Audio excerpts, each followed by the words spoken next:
Hello student, हमने last class में production possibility curve को थोड़ा सा डिफाइन किया था। तो जैसे मैंने बताया था कि हमारी जो रिसोर्सेस होती हैं वो लिमिटेड होती हैं और उसको हम मैक्सिमम यूटिलाइज करने की सोचते हैं।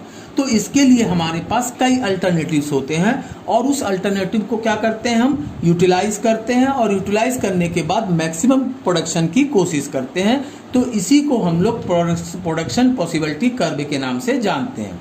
अब अगर मैं आपको एक इजी एग्जांपल के थ्रू इसको एक्सप्लेन करना चाहूँ कि अगर मेरे पास 1 एकड़ का लैंड है, अब अगर उसमें मैं सिर्फ राइस पैदा करता हूँ, ठीक है, तो पूरे 1 एकड़ को यूज़ कर सकता हूँ और मुझे सिर्फ राइस मिलेगा।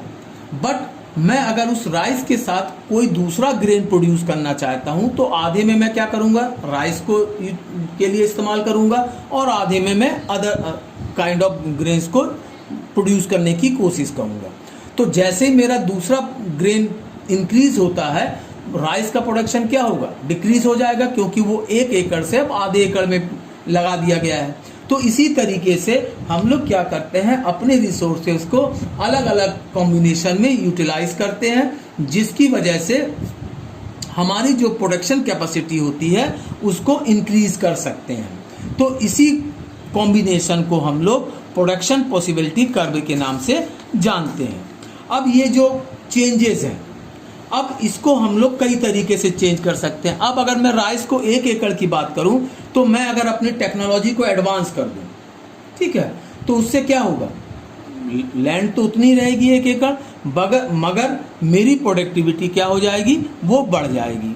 तो इसको हम लोग डिफाइन करने के लिए जो मेरी मैक्सिमम यूटिलाइजेशन है, अगर मैं उसको यूज़ करता हूं तो उसको हम लोग एफिशिएंट कंडीशन के नाम से, यूटिलाइजेशन रिसोर्सेज के नाम से जानते हैं। और अगर क्या कहते हैं, उसको पूरा मैं इस्तेमाल नहीं कर सकता तो उसको क्या कहेंगे, अनएफिशिएंट कहेंगे। तो और अगर मैं पूरा इस्तेमाल कर रहा हूं तो एफिशिएंट टेक्निक यूज कहलाएगा। तो इस तरह से हम लोग क्या करते हैं, प्रोडक्शन को अलग अलग कॉम्बिनेशन को हम लोग इस्तेमाल करते हैं और अपनी प्रोडक्टिविटी को या यूटिलाइजेशन को बढ़ाने की कोशिश करते हैं। और इसी जो पूरे प्रोसेस को, जो अलग अलग कॉम्बिनेशन को चूज करते हैं, इसको हम लोग किस नाम से जानते हैं, प्रोडक्शन पॉसिबिलिटीज कर्व के नाम से जानते हैं। अब इसमें एक बात आती है अपॉर्चुनिटी कॉस्ट। अपॉर्चुनिटी कॉस्ट क्यों किसे कहते हैं, opportunity cost refer to the value of a factor in the next best alternative use for the foregone opportunity of using a productive resources somewhere else rather than in the present use in termed as opportunity cost। यानी कि जब हम अपनी productivity या किसी भी उसका best alternative को चुनते हैं तो किसी, जैसे मैंने बताया था कि मैं अपने 1 एकड़ के खेत में एक ग्रेन को अगर इंक्रीज करूंगा तो दूसरा ग्रेन क्या होगा, डिक्रीज होगा। तो एक चीज को पाने के लिए जितना मैंने सेक्रीफाइस किया, इसी को हम लोग क्या कहते हैं, अपॉर्चुनिटी कॉस्ट के नाम से जानते हैं। अब इसको अगर हम सिंपल वर्ड में समझना चाहें तो इसको सिंपल वर्ड में समझने के लिए मैं आपको समझा रहा हूं कि जैसे सपोज कीजिए आपके पास एक 10,000 की सैलरी की जॉब है।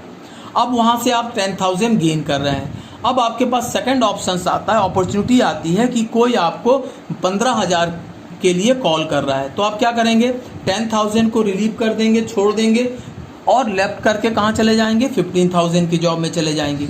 तो आपने 15,000 को अचीव करने के लिए कितने 1,000 की नौकरी को सेक्रीफाइस किया, 10,000 की। तो ये जो आपने सेक्रीफाइस किया 10,000 का, यही आपके लिए क्या बन जाएगा, अपॉर्चुनिटी कॉस्ट कहलाएगा। तो इसको हम लोग इकोनॉमिक्स की लैंग्वेज में क्या कहते हैं, अपॉर्चुनिटी कॉस्ट के नाम से जानते हैं। अब ये जो क्या कहते हैं, प्रोडक्शन जो मैं क्या कहते हैं अपॉर्चुनिटी ढूंढ रहे थे हम लोग, इसी को जब हम लोग कर्व के थ्रू करते हैं तो इसको हम लोग किस नाम से जानते हैं, प्रोडक्शन पॉसिबिलिटी कर्व के नाम से जानते हैं। जब इसको बाय डायग्राम के थ्रू ग्राफ में हम लोग प्रेजेंट करते हैं, और इसी को जब हम टेबल के फॉर्म में करते हैं तो इसको टेबुलर कैप फॉर्म कहते हैं। तो जब ग्राफ के थ्रू तो ग्राफिकल रिप्रेजेंटेटिव या प्रोडक्शन पॉसिबिलिटी कर्व के नाम से, और इसी को जब हम लोग टेबुलर फॉर्म या टेबल में रिप्रेजेंट करते हैं तो इसको टेबुलर फॉर्म के नाम से जानते हैं। तो ये चैप्टर में सिर्फ इतना ही है। Thank you.